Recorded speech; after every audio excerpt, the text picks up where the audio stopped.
아멘. 말씀을 읽고서 시작하도록 하겠습니다. 한 구절밖에 되지 않으니까 같이 읽으면 좋을 것 같습니다. 마태복음 16장 18절입니다.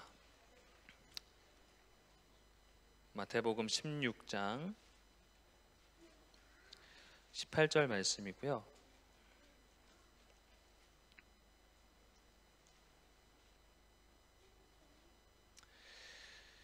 다 찾으신 줄 알고 앞에 보면 또 앞에 나와 있으니까 같이 읽으시면 좋을 것 같습니다. 나도 너에게 말한다. 너는 베드로다. 나는 이 반석 위에다가 내 교회를 세우겠다. 죽음의 문들이 그것을 이기지 못할 것이다. 아멘. 네, 안녕하세요. 박창현 전도사입니다. 정말 너무 오랜만에 서는 자리라서 좀 떨리는 것도 있습니다.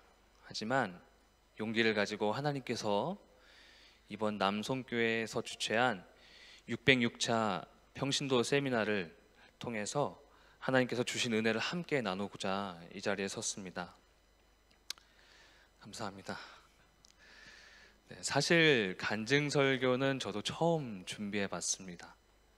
어떻게 준비해야 되고 이걸 어떻게 진행해야 되나 고민을 좀 하다가 이번 평신도 세미나를 통해서 하나님께서 개인적으로 주셨던 것이 있고 여태까지 목장에서 받았던 은혜가 있었습니다. 우리가 함께 나누면 좋겠다는 생각을 했습니다. 네, 첫 번째로 제가 하나님께서 저에게 주신 은혜는 첫 번째로 목장은 감정을 나누고 공감하는 공동체라는 것입니다. 제가 몰링 컬리지에서 공부할 때 목회학 수업에서 조금 충격적이었던 리서치를 기억합니다.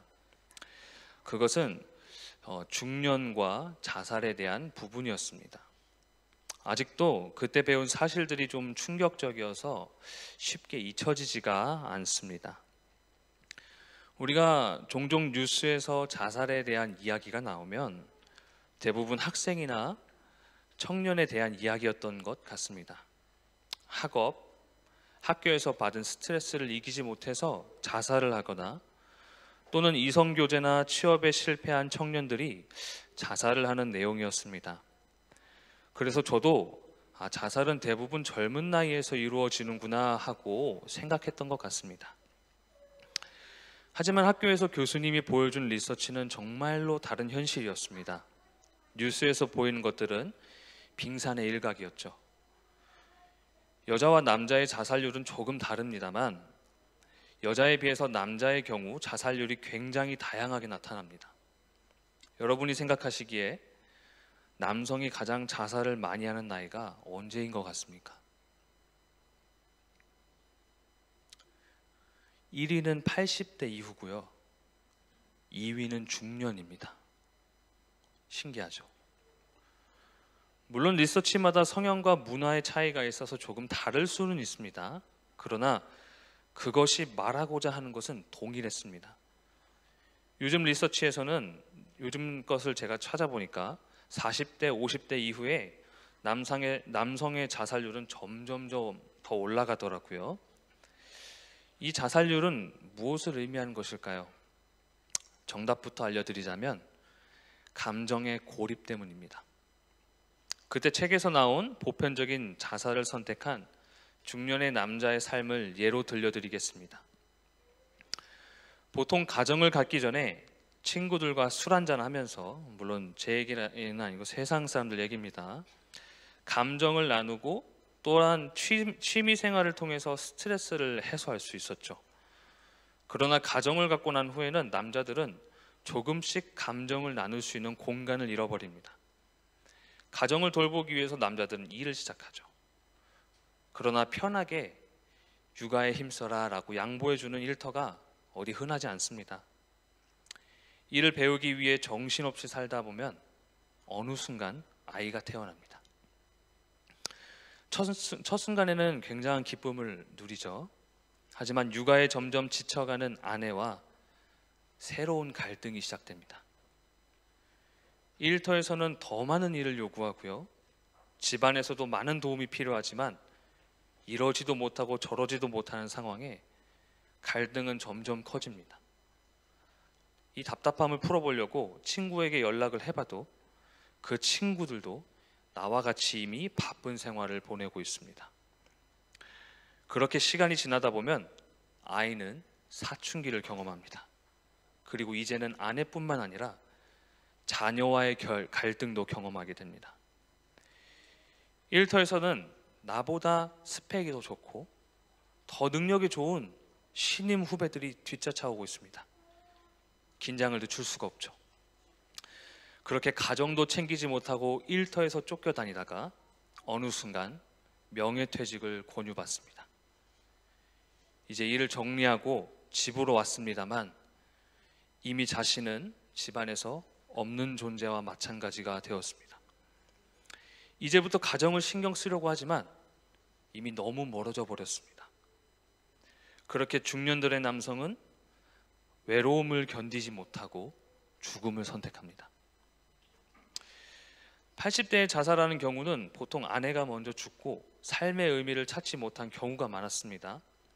그러나 중년의 경우는 감정의 고립이 가장 컸습니다. 물론 이것은 남자에게만 해당되는 것이 아닙니다. 여자도 마찬가지로 해당됩니다.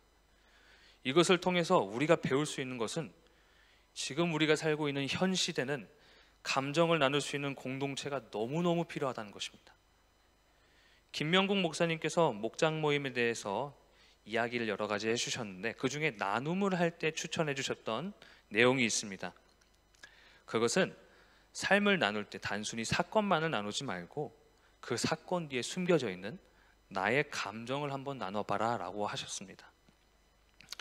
우리가 보통 아는 감정들은 두려움, 화, 슬픔, 기쁨, 놀람, 행복 등이 있습니다.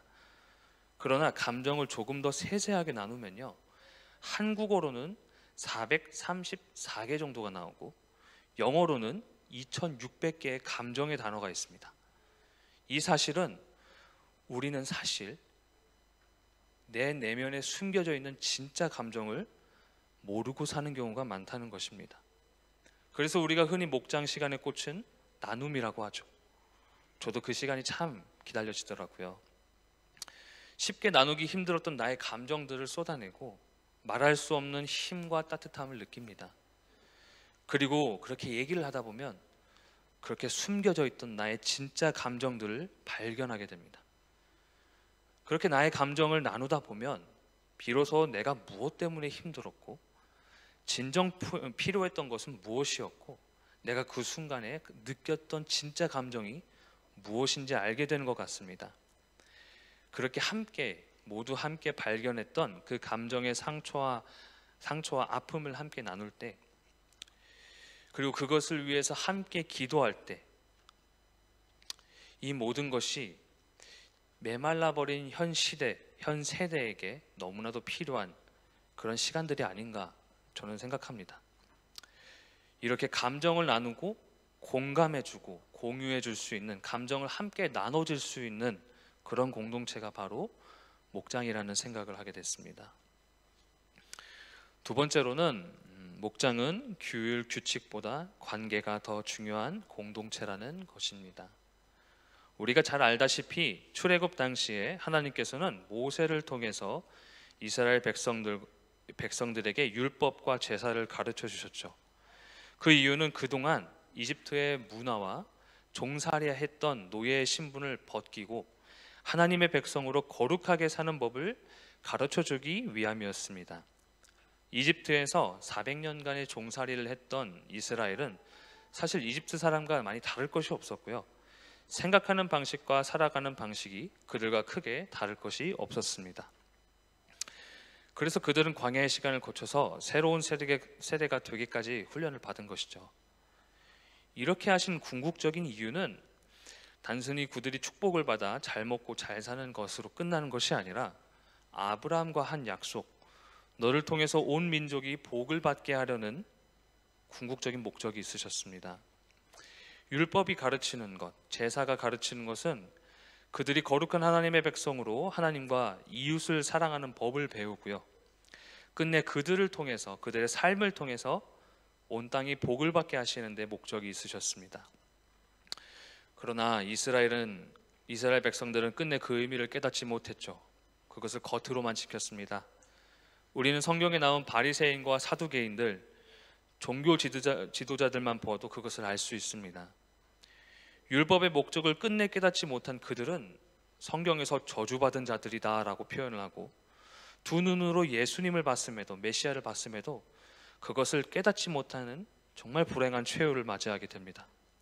그들이 평생 동안 살아온 이유가 앞에 있었는데도 말이죠. 이처럼 공동체의 의미와 그 공동체가 추구하는 목적을 아는 것은 굉장히 중요하다고 생각합니다. 그 예로 사도행전을 한번 보도록 하겠습니다. 에클레시아라는 단어를 많이 들어보셨을 겁니다. 이 단어는 교회를 의미하는 헬라어로 우리가 많이 알고 있죠. 우리 대표적으로 우리가 읽었던 마태복음 16장 18절에 예수님께서 내 교회를 세우리니라고 말씀하셨을 때 사용하신 단어가 바로 에클레시아입니다. 베드로의 고백 위에 나의 교회를 세운다고 하신 말씀에도 이 에클레시아를 사용하셨죠. 그러나 이 에클레시아라는 단어는 다른 곳에도 등장합니다. 사도행전 19장 32절을 보시면 사도 바울을 박해하던 무리들이 나타날 때도 사용됩니다. 사도 바울의 설교로 인해서 은으로 우상들을 만들던 무리가 자신들의 생계가 위협을 받자 그를 고발했던 무리들, 그 무리들도 에클레시아라는 말로 표현합니다.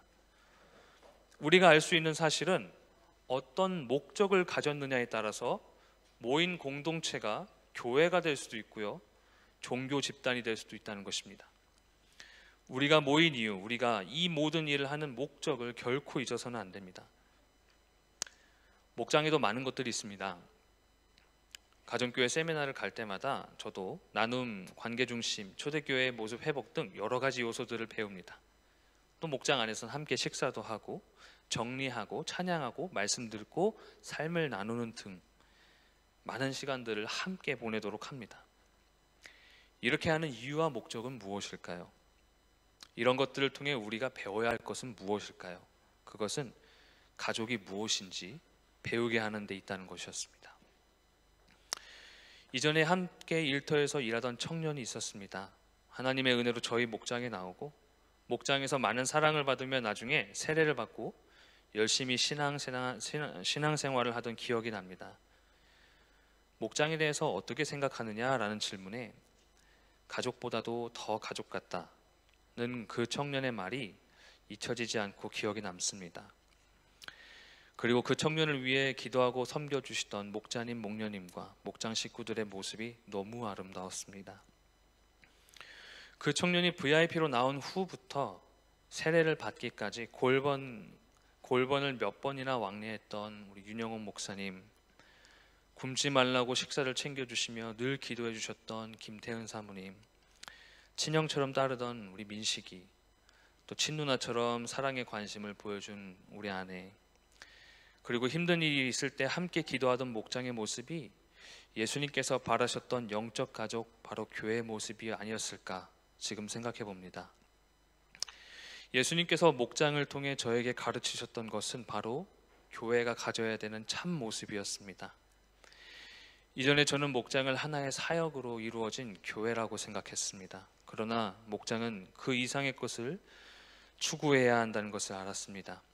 그것은 사역을 넘어 감정을 나누는 공동체, 함께하는 공동체, 그리고 사랑으로 뭉쳐진 가족이 바로 예수님께서 원하셨던 가족 공동체, 목장이라고 생각합니다.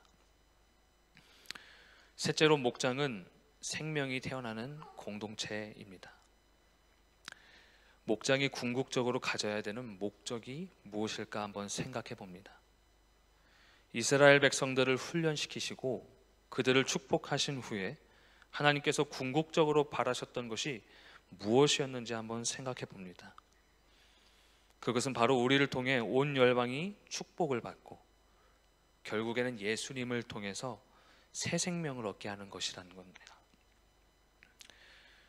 새 생명이 태어나는 순간은 정말 잊지 못할 순간이라고 저는 생각합니다.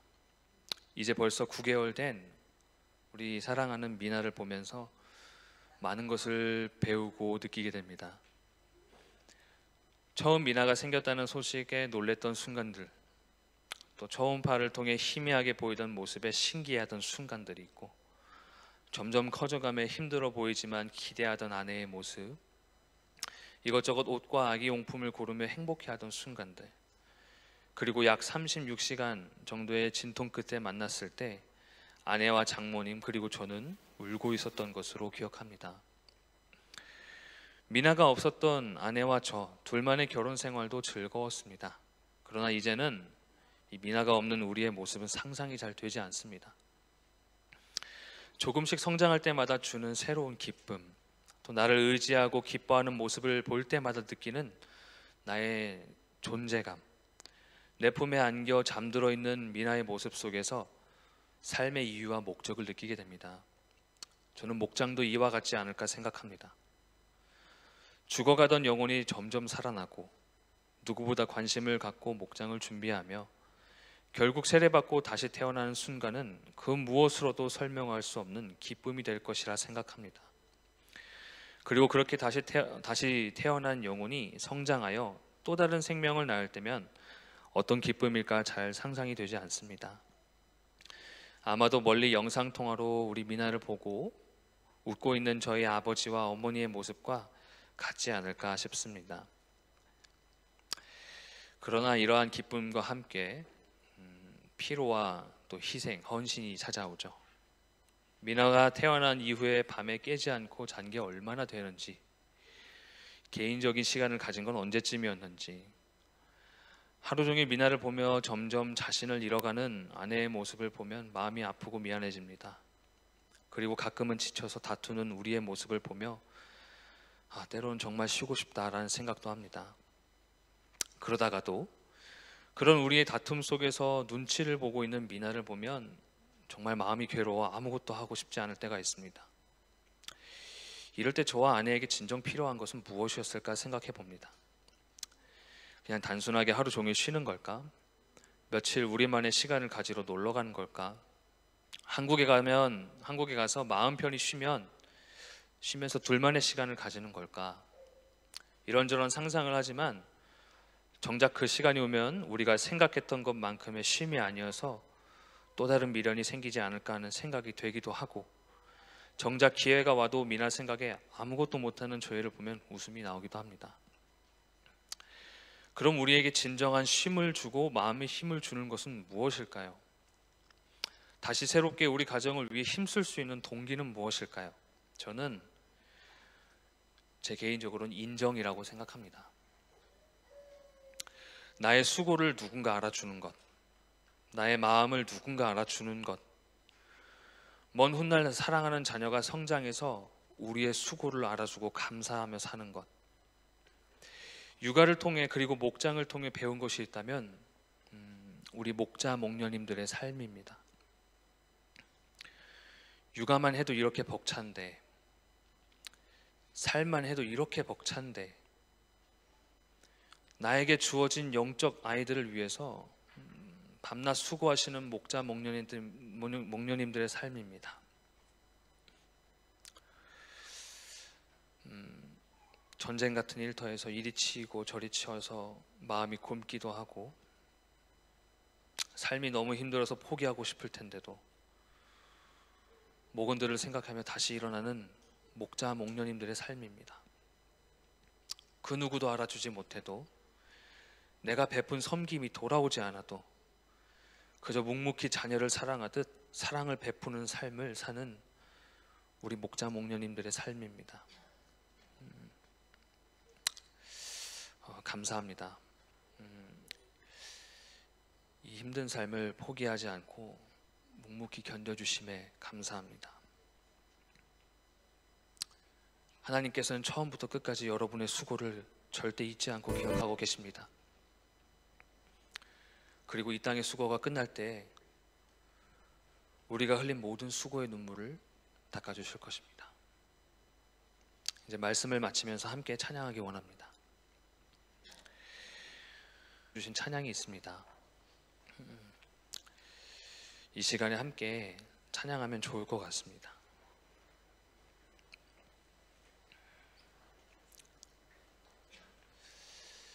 앞에 불만 남기고 뒤에 불 꺼주시면 감사하겠습니다.